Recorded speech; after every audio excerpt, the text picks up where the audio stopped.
I have trouble telling them apart. And then it's the way they're delivering the bars. So I'm explaining to you why I think they're an acquired taste. The way they're giving you the bars, they're not pulling any punches. They're not dumbing it down for you. They're not spoon feeding it to you. You're going to catch the bars how they serve it. It's like if you go to the French Laundry, right?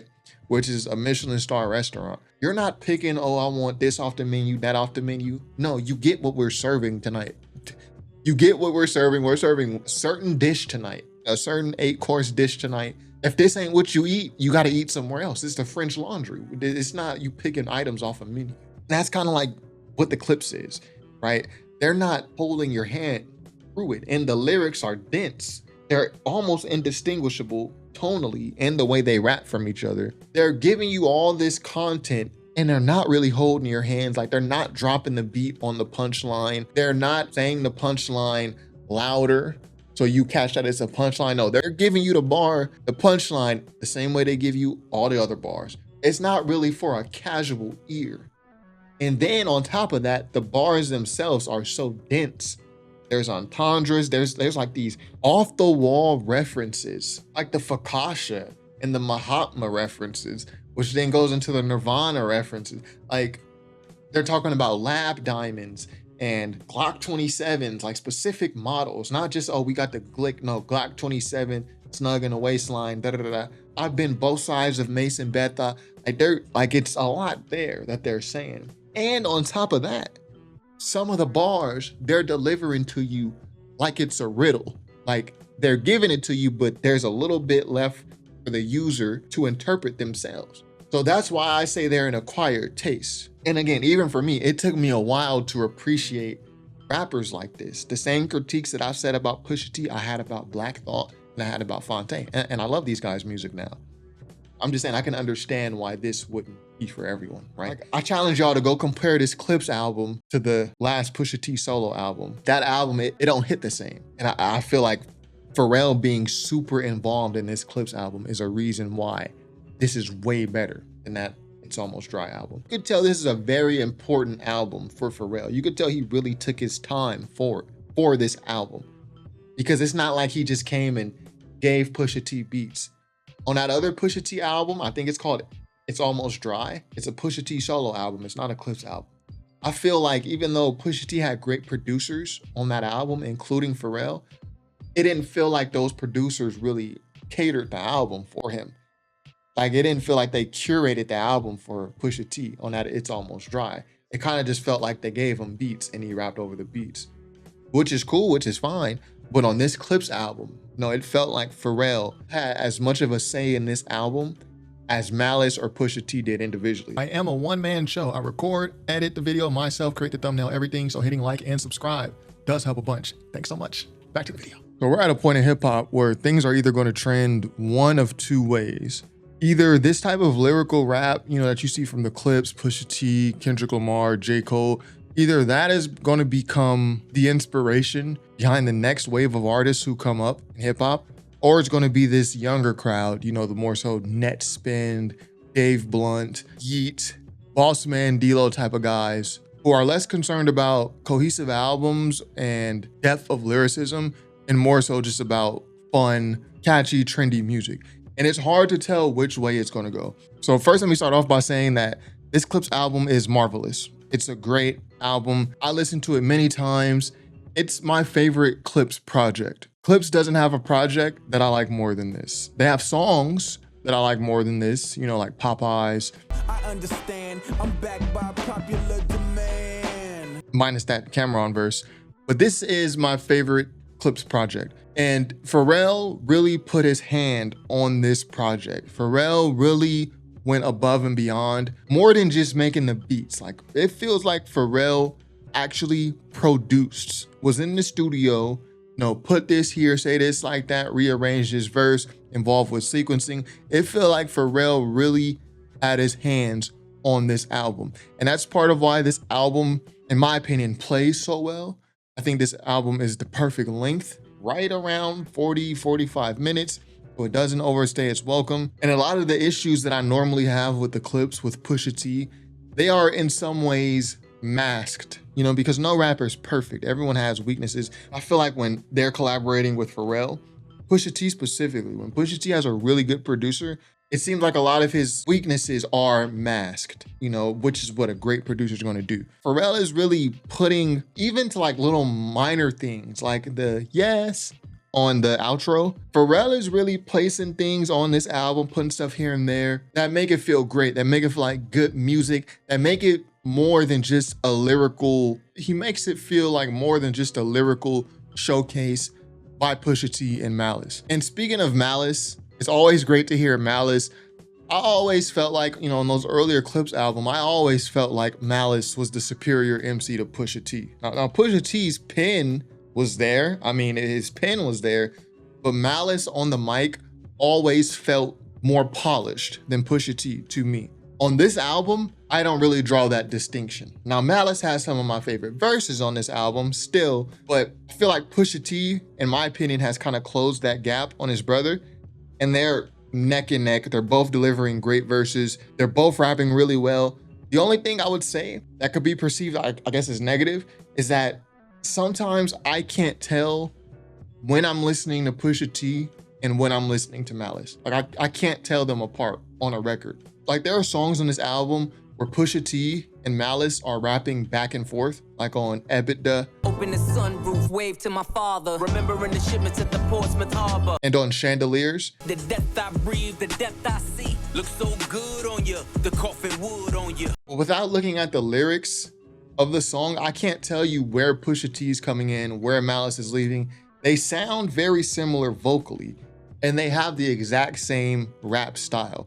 Like if you didn't tell me who the Clipse was, I had no idea who the Clipse was, and I listened to this album, I would probably tell you this is just one rapper on this album. Like the Clipse, like it's just one rapper. It sounds like one person. They sound the same and they rap the same. They use the same type, like lyrical techniques. They're both very descriptive. They both like use this like riddles. They rap in riddles. So that's just kind of one observation that I made. And another critique I had of the Clipse in the past, specifically Pusha T, because, you know, Malice took this whole break in between. But one critique that I did have is that specifically for Pusha T, he has a tendency to rap everything the same.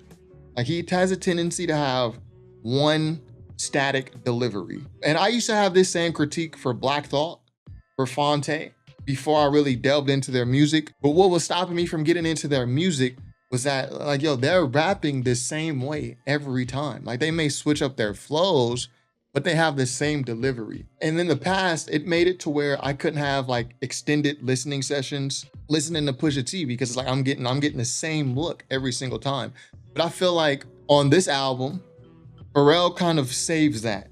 He saves it with the hooks, with the beat switches. Pharrell is doing things for me to make the album feel more fresh, to make it feel more novel, to make the verses feel more novel. I don't know if Pharrell is picking and choosing the ad-libs, but even the ad-lib placements, how Pharrell is ad-libbing the Clipse sometimes, or sometimes Malice is ad-libbing Pusha T, and then vice versa. So even in the things where I could critique the Clipse or Pusha T specifically, there is an effort, at least from my ears, to make up for it, right? Which results in a better album. And this is why this is my favorite Clipse album. The fact that Pusha T and Malice rap extremely similarly, and the fact that Pusha T has a tendency, and Malice has a tendency, less so Malice. I always felt like Malice had the delivery thing more down packed, but now they're pretty even. So we'll include both in this, right? It becomes easy to glaze over their bars because they're kind of delivering everything the same way, right? They're kind of saying everything with the same tonality, with the same vocal inflection at times, not all the time, at times. So it becomes easy to glaze over what they said, the bars they said, or the references they make, which I think is a tragedy because the Clipse, they have some of the dopest references. They have some of the best designer luxury, references. We all know they flip Coke bars, but they do it in a way that's very creative and inventive. So the fact that it becomes easy for the listener to glaze over their bars due to their delivery at times, I do think it's a tragedy. And I don't think this album is absent of that. I think that still kind of lingers here in this album. So yeah, a couple takeaways that I had from this The whole Kendrick verse on Chains and Whips, that turned out to be a complete nothing burger. The bar that was supposedly so salacious is where Kendrick says, A good year full of free will. Trump card tell me not to spare your life. God gave me like a good year full of free will. Trump card told me not to spare your life. This is the bar that's supposedly so salacious. Trump card told me not to spare your life. So that whole controversy around that verse ended up just being completely anticlimactic, a nothing burger. I mean, it's a cool verse by Kendrick, but I don't think that it was worth all of the publicity. And one of the cool things about the Clipse, they have this tendency to rap in riddles. Like they're saying things without explicitly saying them. It kind of leaves a little bit of interpretation left to the audience. So for example, Malice goes, I can open up my closet with the skeleton key. Lied to myself, I could sell it to me. I can open up my closet with a skeleton key. If I lie to myself, I can sell it to me. Or there's another one where Malice goes, Cause niggas' chains look just like oppression to me. I never thought twice about what the pressure would be, because niggas' chains look just like oppression to me. Or there's another one, and probably my favorite on the whole album. Malice goes, Over $500,000 we call for Kasha. Never leaving home without my piece like I'm Mahatma. over $500,000 we call for Kasha. Reaching for Akasha, never leaving home without my piece like I'm Mahatma. So the idea of rhyming Fakasha with Mahatma, that's insane. You know, Mahatma, he's referring to Gandhi, peace. Gandhi's name was actually Mohandas, but his title was Mahatma. There's one where Pusha T says, White slave master souls in my safe. white slave master's souls in my safe. He's just talking about money in his safe. White, but he says white slave master's souls. He's referring to the presidents who were some of them were former slave masters. I mean, I would assume all of them who are on the dollar bills were all owned slaves at some point. Or even the song Mike Tyson Blow to the Face. Just the title of the song itself.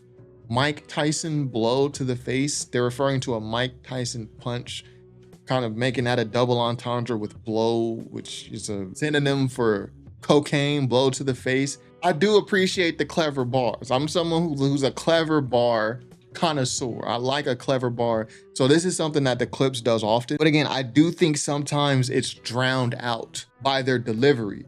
To catch these bars, you really have to be listening.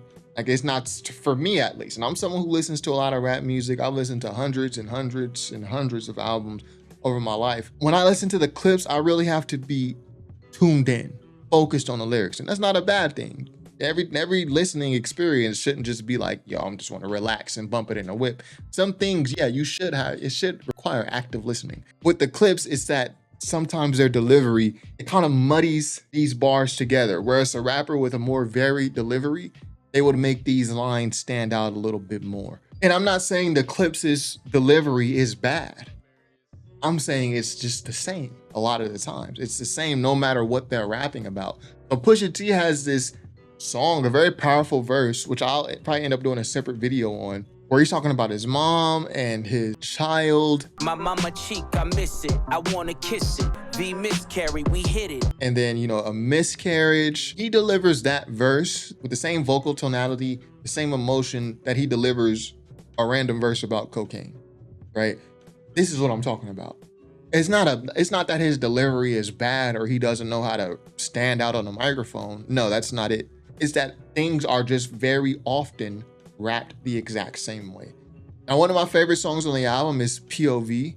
And I like this song because this is an example of the Clipse not rapping things the same way. You stream kings, but you never fit a crowd in there. They debut a new flow, sure, and a new delivery. The flows is not really my issue, it's the delivery. Speaking of dope riddles, I just wanted to point out some interesting riddles, like bars that sound like riddles from this album that I thought were really cool.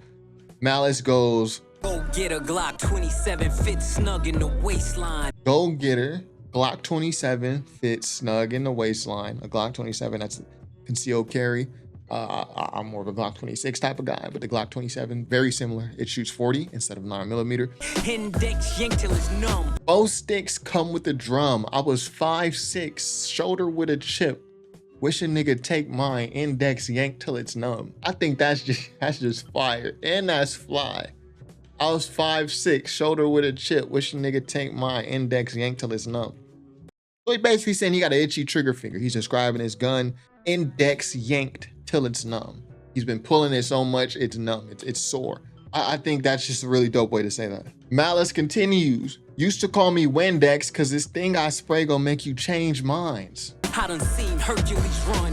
We was powerlifting 2.2s. I done seen Hercules run. We was powerlifting 2.2s. Now we ain't throw gang signs. My brick walk was second to none. My brick walk was second to none. Again, fire. And I guess the last thing I'll get to about this album is the importance of Malice. Because Pusha T still drops music. He's been dropping music. Pusha T has had arguably album of the year as a solo rapper with Daytona in 2018. But Malice is so important because he provides balance to the clips.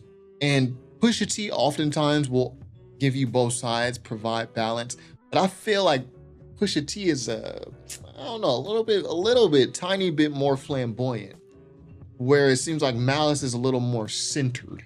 So Malice, we all know he took a break from rap to do the whole religious thing, which is great. I mean, and he came back as No Malice. I thought was a dope flip on the name. Like, I'm No Malice, you know, because I done found God, you know. But it's bars like this from Malice that I think just provides such a great balance to the Clipse, who are mostly known for drug raps, you know, kind of the modern mafioso type style raps is what they give. It's bars like this. The grass is greener on each side. I done been both Mason Bethas. The grass is greener on each side. I done been both Mason Bethas. Same hands I used to whip work. See me turn them both into blessings. Tried to hide the dope in the message like we did Coke and Alexis. Same hands I used to whip work. Seen them turn both into blessings. And he says that on So Far Ahead. And he also has a bar where he references John 10:10. John 10:10, that's my usual. John 10:10 basically provides a juxtaposition to the thief. The thief comes to steal and kill. I come so they may have life. And I like that Malice still keeps that in his music. And Malice references Mason Betha. He said, I done been both Mason Bethas. Mace was once known as Murder Mace. Then he was known as Mason Betha the pastor. Malice is like, yeah, I've been on both sides. Like Malice, Mace also left the rap game to do the religious thing. But when Mace came back, he came back again as Murder Mace on G Unit, where it kind of seems like he kind of abandoned the whole religious teachings for his rap career. Whereas with Malice, it seems like he's coming back more enlightened from the religious teachings, not having abandoned it and coming to relay it to us. So I think it's dope that Malice still keeps that aspect about his music, because it also provides a maturity to Clipse music. You know, people critique rappers all the time.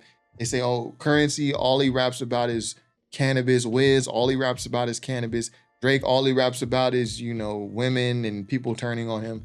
And people will critique the Clipse the same way. Like, all they rap about is dope. But when you have Malice, and this is why Malice is important, when you have Malice providing that maturity and introspection, I think Malice is, to me, Malice comes off as having a little more depth than Pusha T. There's like more there. There's more substance there. I think that's super important, given that most of their raps revolve around braggadocio and cocaine. But then you have Malice providing these gems. So yeah, I think the new Clipse album is great. I think it's the best album I've heard this year. Like, I don't get too excited to review a lot of albums nowadays because I just find that they're not that interesting. But this Clipse album, this is probably the best album I've heard since GNX. I'm gonna go get this a purchase. I'm definitely buy this album, support the Clipse. And yeah, my favorite songs, definitely FICO. Malice's verse on FICO is insane. I also like Mike Tyson Blow to the Face. And I liked POV, you know, because the Clipse, they're giving us a whole different delivery, different flow, different everything on that song. It's unlike any other Clipse song I've heard, to be honest, you know, in terms of how they're delivering their raps. And that, you know, POV kind of has those Tyler synths. You can tell Tyler co-produced that song. His synths are in that song. POV kilos in my back. Great drums. I love the drums on that first part of POV also. So yeah, what y'all think of this album? Album of the year worthy, or what do y'all think? I know a lot of people are going to be turned off because, like, I feel the Clipse are an acquired taste. Again, it's how they rap.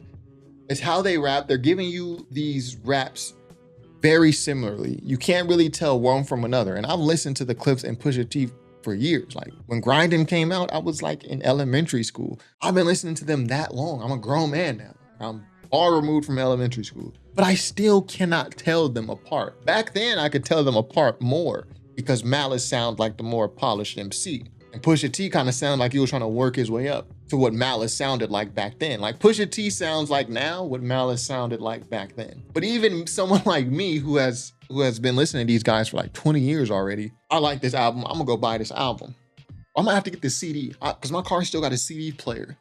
So I'm gonna have to play this in a CD, you know what I mean? And just let this spin for like a good 3 months, you know what I mean? I'm still blasting Covert Coup by Alchemist and Currency. I still let that play constantly. I think this is gonna be one of those albums. Great album. Pharrell put his hand on this. You could tell this is a very important album for Pharrell. You could tell he really took his time for this album because it's not like he just came and gave Pusha T beats. On that other Pusha T album, I think it's called It's Almost Dry. It's a Pusha T solo album. It's not a Clipse album. I feel like even though Pusha T had great producers on that album, including Pharrell, it didn't feel like those producers really catered the album for him. Like it didn't feel like they curated the album for Pusha T on that It's Almost Dry. It kind of just felt like they gave him beats and he rapped over the beats, which is cool, which is fine. But on this Clipse album, no, it felt like Pharrell had as much of a say in this album as Malice or Pusha T did individually. It felt like an even distribution of this is our piece of art. It's not Pusha T's, it's not Malice's, it's not just those two brothers. No, this is everyone's. And the album is a lot better for that. Like Pharrell is a legendary producer and not just for beat making. When I say Pharrell's legendary, I'm not just talking about his beats. He's a legendary producer. And I feel like this Clipse album is a reflection of that. Like I challenge y'all to go compare this Clipse album to the last Pusha T solo album. That album, it don't hit the same. And I feel like Pharrell being super involved in this Clipse album is a reason why this is way better than that It's Almost Dry album. But anyway, I've gone on long enough. Let me know what y'all think of this album in the comments. If I had to rate this album out of 5 stars, I get it's like a 4 out of 5. Possibly could go up. I still need time to sit with this. I listen to albums at least 3 times, usually before I review them. Some stuff out there, it doesn't require multiple listens. Like some of the stuff I don't listen to this type of stuff much anymore because I just have better things to do with my time. But some albums don't require that 3 listen minimum. No, this Clipse album, this is a 3 listen minimum. Really? You're talking about 5 to 7 listens really before you review this, because it's that much there and it's worth it. So anyway, that's all I got for today. Be sure to subscribe if you haven't already. top5rapwebsite.com. Peace. So I do want to take a moment to say something about that Tyler the Creator verse on POV. Okay, call me Mr. Brella, how I weather the storm. Fire. This is one of my favorite Tyler the Creator verses. And if you watch my channel, you know I'm not really the biggest fan of Tyler's rapping, but this is probably my favorite Tyler the Creator rap verse. Did his thing on that track. He matched the vibe. He contoured his lyrics to fit the type of rappers he's rapping with. It feels like he even took a little competitive shot at the Clipse at Pharrell. Like, yo, I'm coming to terms that I'm gonna outgrow my heroes. I came to terms that I'ma probably outgrow my hero. Come get with me. Tyler is such a huge fan of Pharrell. If you've been following Tyler's music, you know he's a huge fan of Pharrell, the Neptunes. So by extension, he's a huge fan of the Clipse. So to see him on this album rapping as well as he did, you already know Tyler went and really curated his verse, crafted his verse to be able to get on a song with probably some of his favorite rappers of all time, being Pusha T and Malice. It's just a great thing to see. So I did really like that Tyler the Creator verse, and I'm typically someone who doesn't really care for Tyler's rapping. So yeah, salute to Tyler the Creator for that verse. Between this verse on POV and his verse on Hey Now, the Kendrick Lamar Hey Now remix, Tyler been doing his thing with the verses. So we'll see what that next Tyler the Creator album sound like. I really wasn't a huge fan of Chromacopia, but we'll see what it sounds like. So I just had to throw this part in the video. So anyway, peace.